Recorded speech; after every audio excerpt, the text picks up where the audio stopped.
everyone, so today's video is going to be a little bit of a different video because it's a special video for my 1 year on Booktube anniversary. Yes, it's been 1 year since I started my Booktube channel, or well, 1 year since I uploaded my first video on this channel. And for that occasion, I decided to do a Q&A while wearing the exact same outfit that I was wearing in my first video, which I thought that was like gonna be like a very cute like throwback, like me wearing the exact same outfit. But turns out that if I wear an outfit like this on a day that I don't feel that great about my body, I immediately want to take it off and put something else on. So I'm kind of suffering right now. Like, I really don't want to wear this, but I wanted it to be like nostalgic, even though I don't think the word nostalgia is the correct word for like something that only happened like a year ago. But yeah, let's just move on from that, and I'm gonna try and forget about it.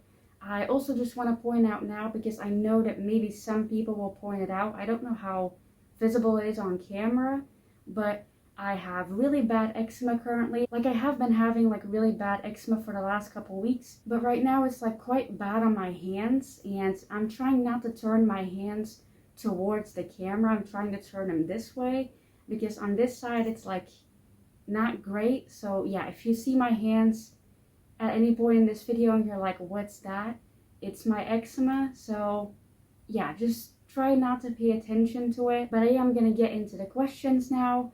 I'll talk a bit more about my channel and what's gonna happen in the future, like later in the video. But yeah, let's get into the questions that you guys send in right now. So the first question that was sent to me by you guys was, what is your favorite activity to do on a low spoon day? Which, if you don't know what they mean by a low spoon day, it's based on like the spoon theory, which I'll put like a graphic here that like explains it, I guess. But basically, if you have like a low spoon day, it means that you can't like do a lot or do activities that require like a lot of spoons. And for me, my favorite activity to do on a low spoon day is usually reading fan fiction.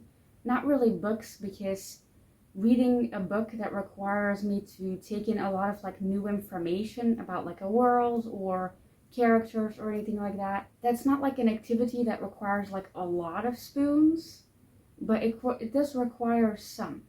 Whereas if I just read like fan fiction about a world or characters that I already know, that's quite a low spoon activity. So I feel like for me that's the perfect thing to do when I'm having a low spoon day. I have been having a lot of low spoon days recently, and so I've been reading a lot of fan fiction. And so whenever I talk about like how little I've been reading lately, I just mean like books and mangas. Like, I still read a lot. Most of it is just like fan fiction. So yeah, and preferably when I read fan fiction, it will be like very fluffy and cute and like nothing angsty going on, because again, I don't want to be stressed out on a low spoon day. I just want to like relax as much as I can. So yeah, for me, reading fan fiction is like the perfect thing to do on a low spoon day. So let's just get into the next question. The next question is, what are the genres of books that you read the most and the least of? Now, the most for me would be contemporary, probably, which you can probably tell that from my bookshelves, or maybe you can't. But yeah, I feel like contemporary, I do try to like branch out into like other like genres, but contemporary is just like very safe for me, I guess. Like, I know that with a contemporary, almost always there will be like a happy ending.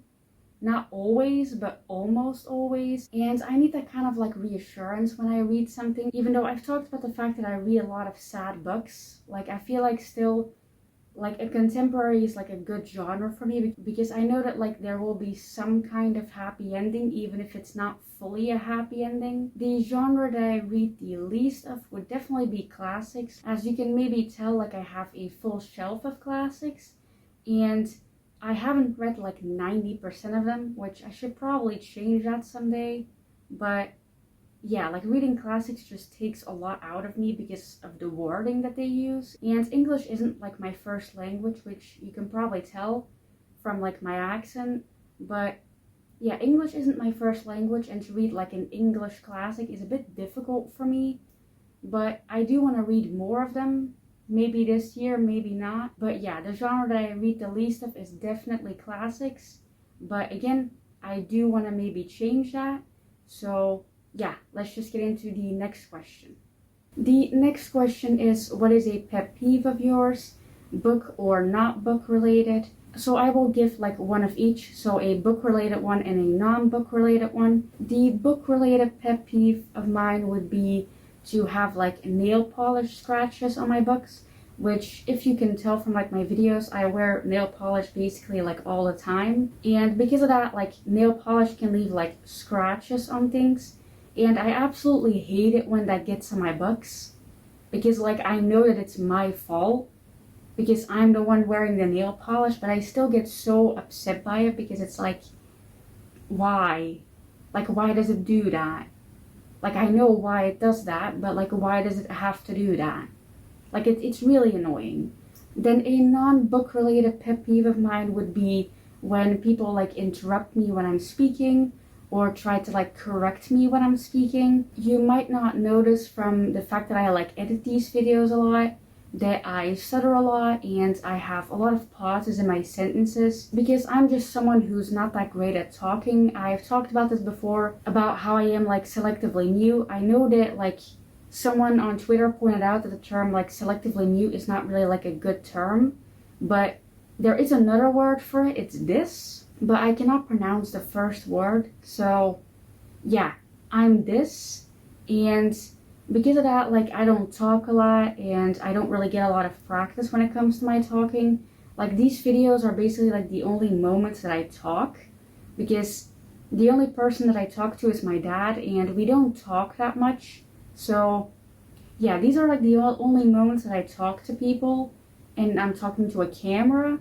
So yeah, like I don't get a lot of practice when it comes to talking, except when it comes to this.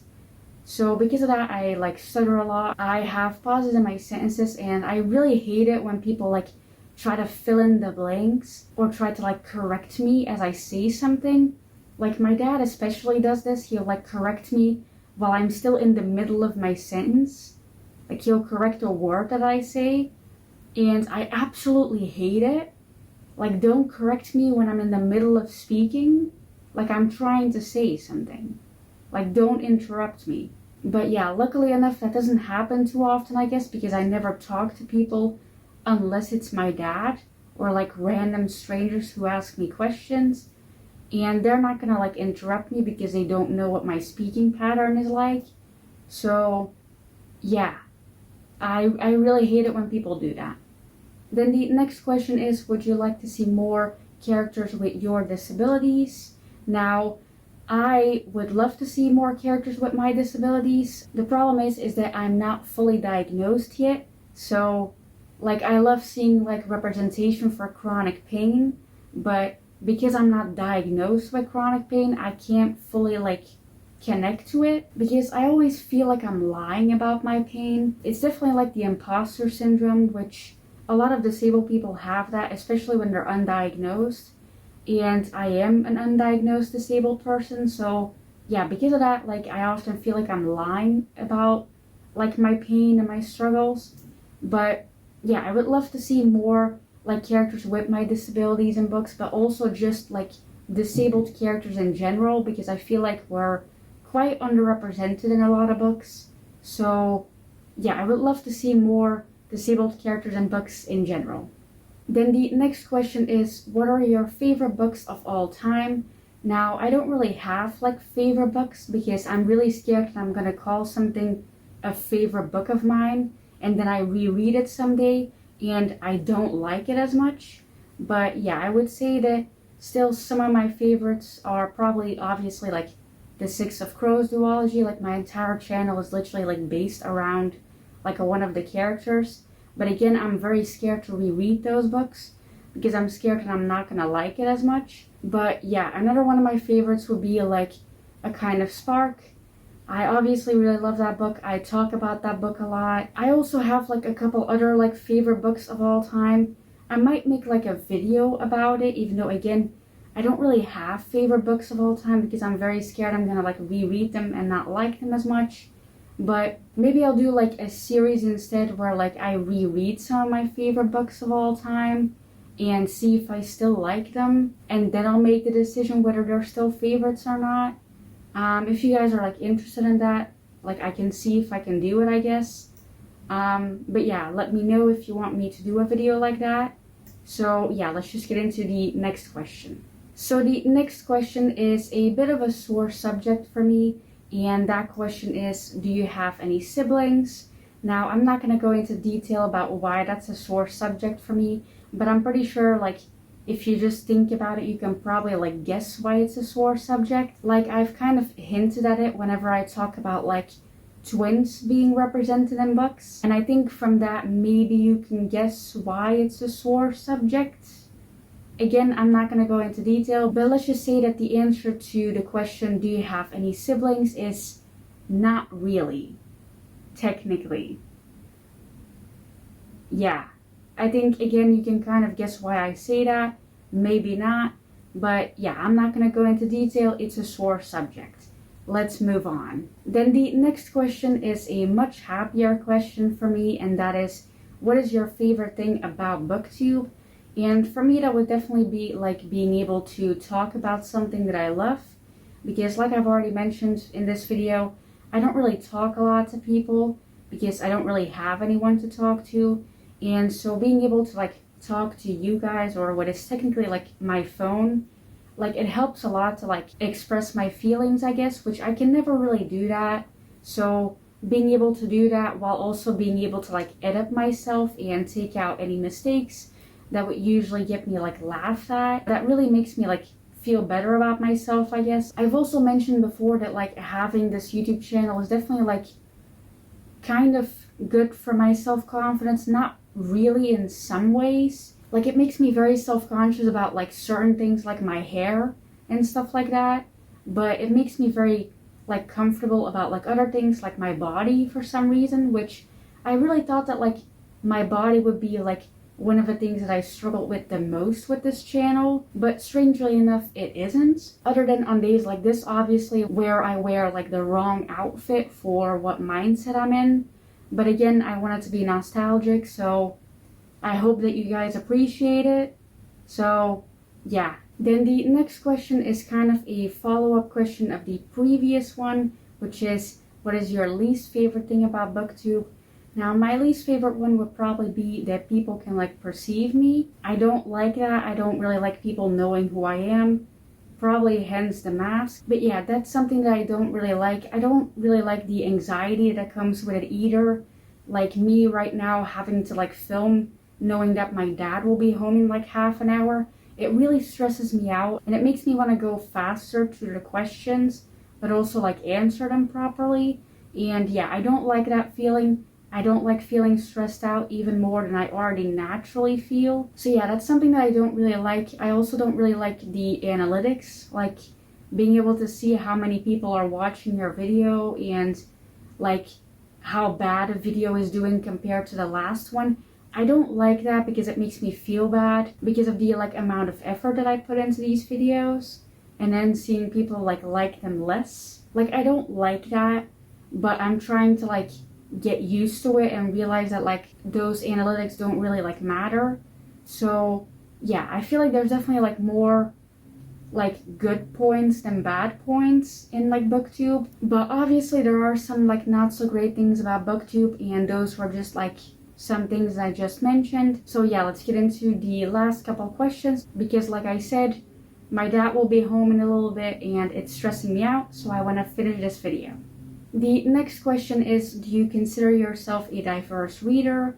Now, I don't want to say like yes to this, but I would say like probably. Like I try to read as diverse as I can, but yeah, I feel like I could still always like read more diverse. Like I feel like you can never read like too diverse. So yeah, like I wouldn't say yes, but I wouldn't say no. I would say like probably. Like I try my best with the like kind of limited amount of resources I have in terms of books, especially because I don't live in a country where like English is the native language, so finding books can be a bit difficult.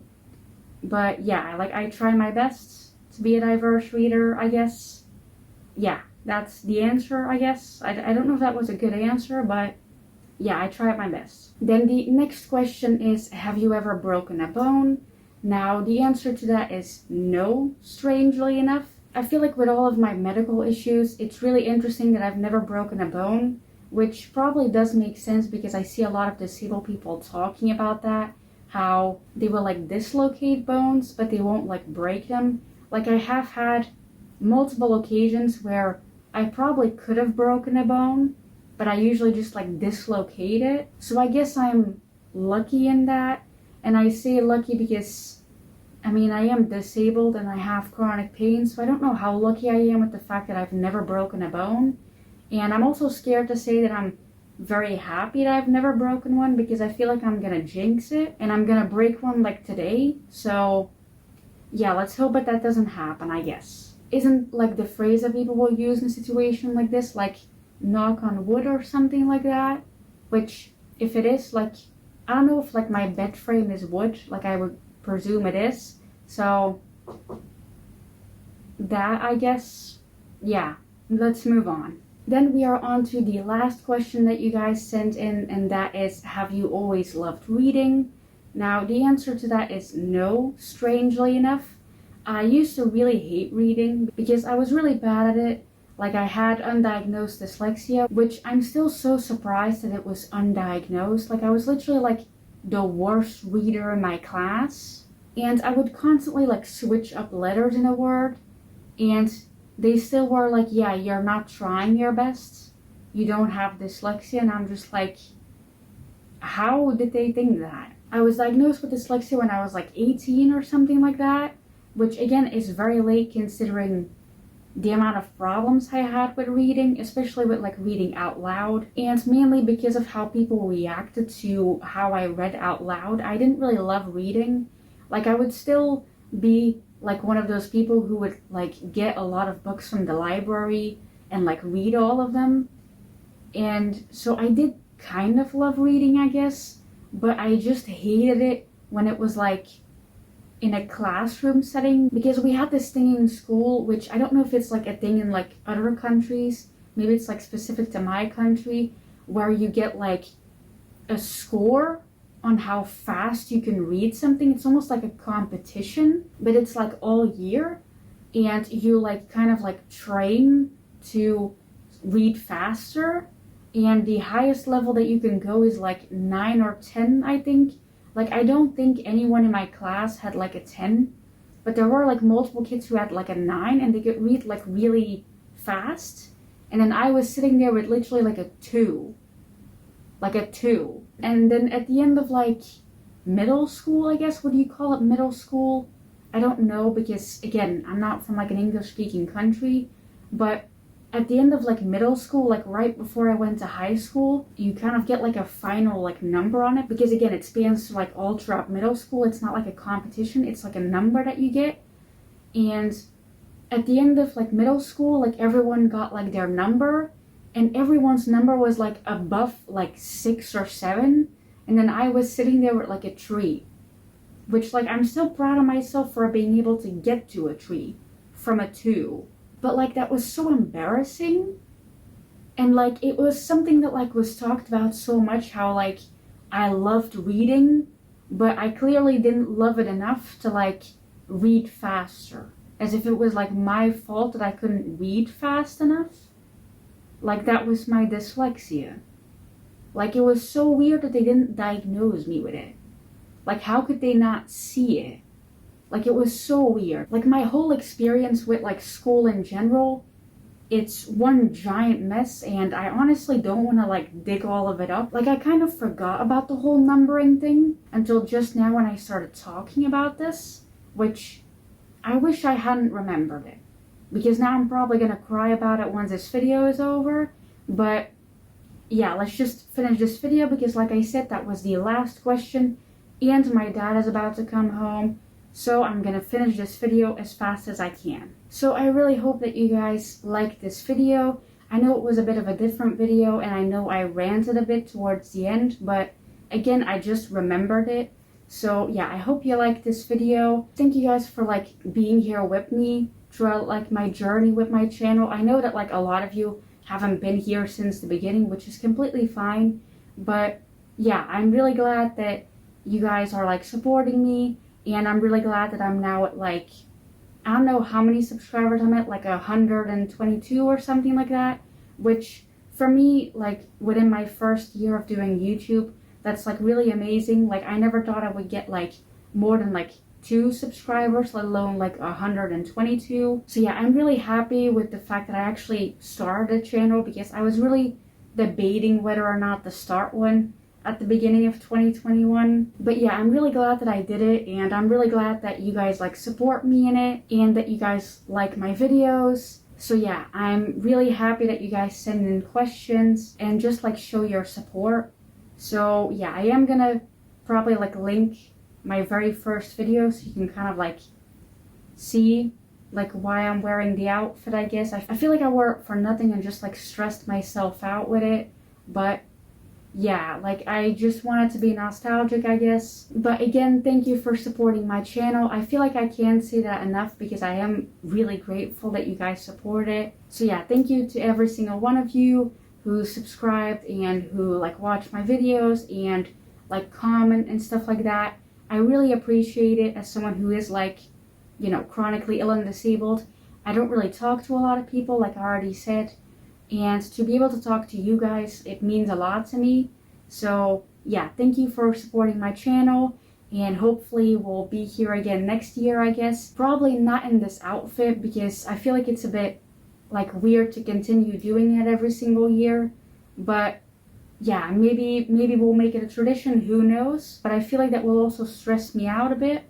So yeah, maybe we'll make some alterations every single year to like fit my style better in that specific year.